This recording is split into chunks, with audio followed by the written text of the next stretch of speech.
Hey everybody, this is Dallas Stone doing another video here for you, and today this video is going to be about the different areas of 3D modeling for video games.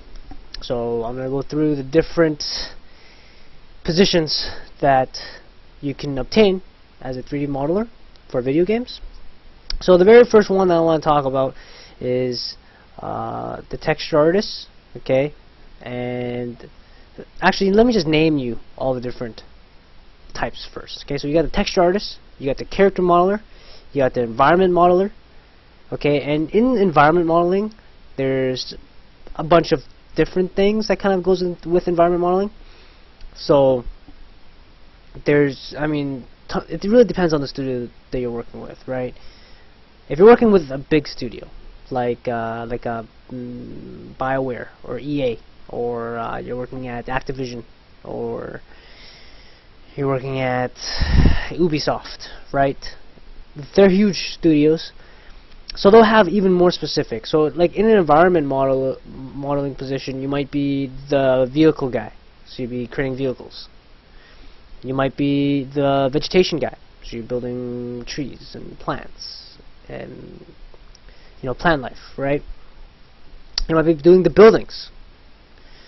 You might be doing miscellaneous props, so like filler props, right? Like street lamps and garbage cans, things like that. Okay, so the environment modeling is the most broadest out of those three. Another key thing that I want to point out is as an artist in general, no matter how big or small your studio is, you should be able to texture, you should be able to UV your own models, and obviously the modeling itself. You need to be able to do all three.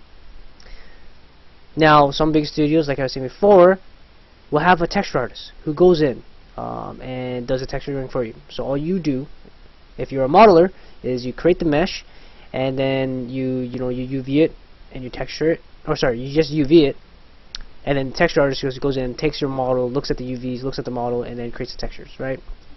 So it really depends. A bunch of studios are different. I think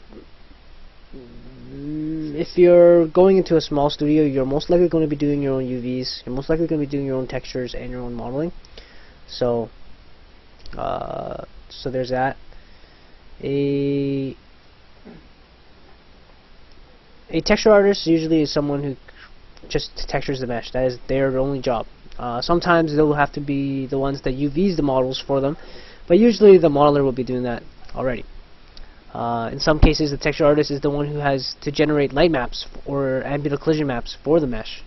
So it really depends. There's tons of combinations that that texture artist could be doing. Tons of jobs that texture artists could be doing. Now, character modeling, that's pretty self-explanatory. The character modelers create characters for the video game. Okay, whether it's the main characters, it's the NPCs, like the bots that walk around the street. One thing that I do want to point out is becoming a character modeler is way tougher to get your foot into the door in a video game studio.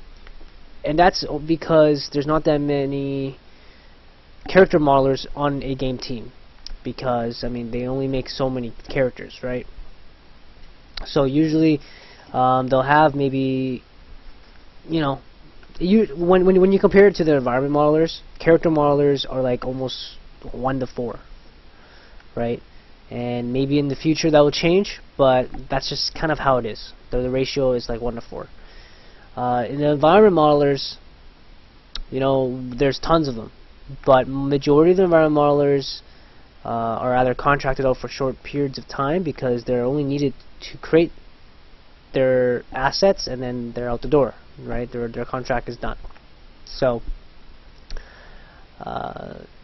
personally, I think that an environment modeler, it's easier to get a job in environment modeling, but there's so many of them out there that regardless of what you decide and what you choose to do, it's gonna be super competitive.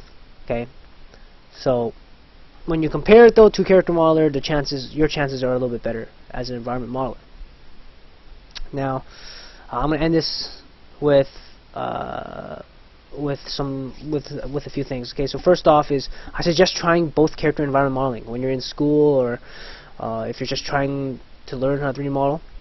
You know, decide which one you like and stick to it. Okay, so if you like character modeling, try and stick with it, right? But just remember, there is some downfalls to it. You know, you have to be really good at understanding human anatomy. Okay, that's so important when it comes to character modeling. And another thing that, and another way for you to find out which one you want to focus on is when you're playing a video game, what is it that your eyes focus on?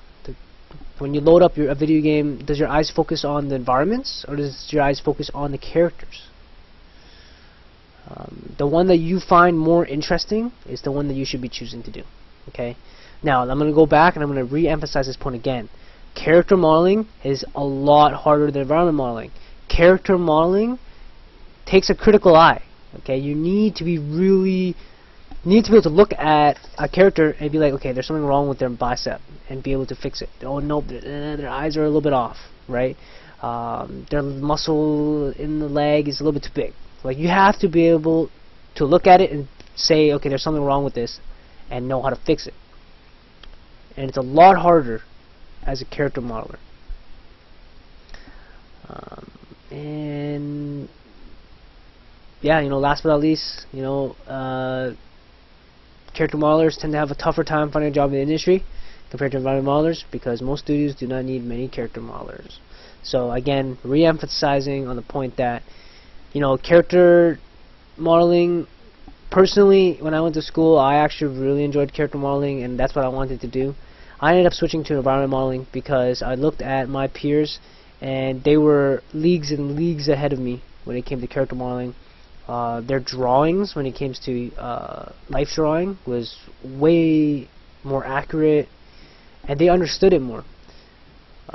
So for me, I decided to step back and do environment modeling because I found that it was going to be an easier way for me to enter into the gaming industry. And what I found was I ended up enjoying environment modeling more than character modeling. So it ended up working well for me. I hope that this video kind of show you guys the different sections of 3D modeling in video games, and that you guys understand what the difference is between the different roles in 3D modeling. Alright, thank you guys so much.